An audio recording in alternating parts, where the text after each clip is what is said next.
गुरुवर के चरणों में नमोस्तु नमोस्तु नमोस्तु।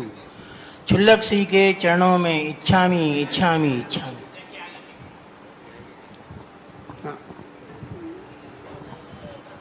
परम पूज्य गुरुवर, मैं जानना चाहता हूं कि अजपा जप की क्या अवस्था होती है। अजपा जप की अवस्था में साधक क्या अनुभव करता? अजपा जप, अजपा जप,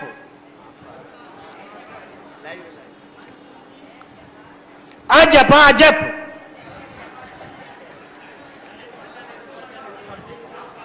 परिचय परिचय गुरुदेव पुरम सागर की जो किताब है धर्म, तो उसमें ये शब्द लिखा था।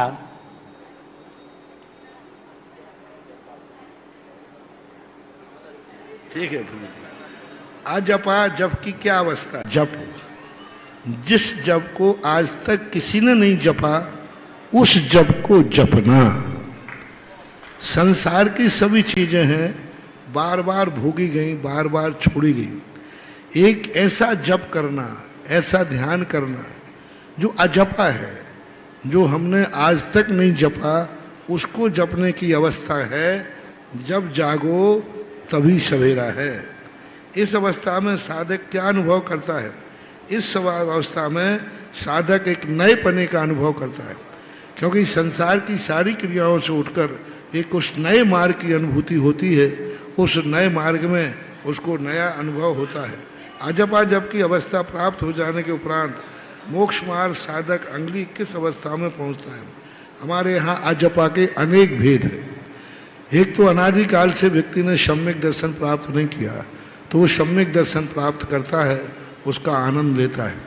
और जैसे वो सम्यक दर्शन में जाता है, तो पूज्यवर नेमीचंद महाराज ने गोमठ सार के अंदर कहा कि उसका तुरंत भाव आता है कि मुझे सम्यक दर्शन प्राप्त हुआ है, मैं जल्दी से व्रत ले लूं।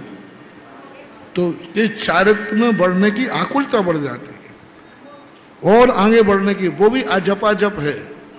यानी अजपा जप का ऐसा आनंद आने लग जाता है जैसे व्यक्ति को नया नया आनंद किसी चीज में आवे, इससे और नया। ऐसे ही मोक्ष मार्ग में प्रति क्षण व्यक्ति नया नया आनंद लेता है। कभी सम्यक दर्शन, कभी चारित्र में भी गुप्ती में भी ध्यान में, ये सब अजपा जप हैं। यानी मोक्ष मार्ग के जितने भी हैं वे सब अजपा जप हैं।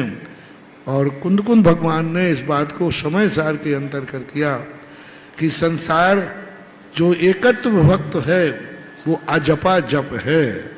और संसार के बंध भोग की कथाएं अनादिकाल से करता आया है। शुद्ध परिचदान भूदा सबवस्व विकाम भोग बंद कहा, एयत्त सुबलो नवरि न सुनवो बेहत्तस्य। एकत्व भक्त का जो दशा है वह अजपा जप के अंतर्गत आती है। नमोस्तु गुरुवर।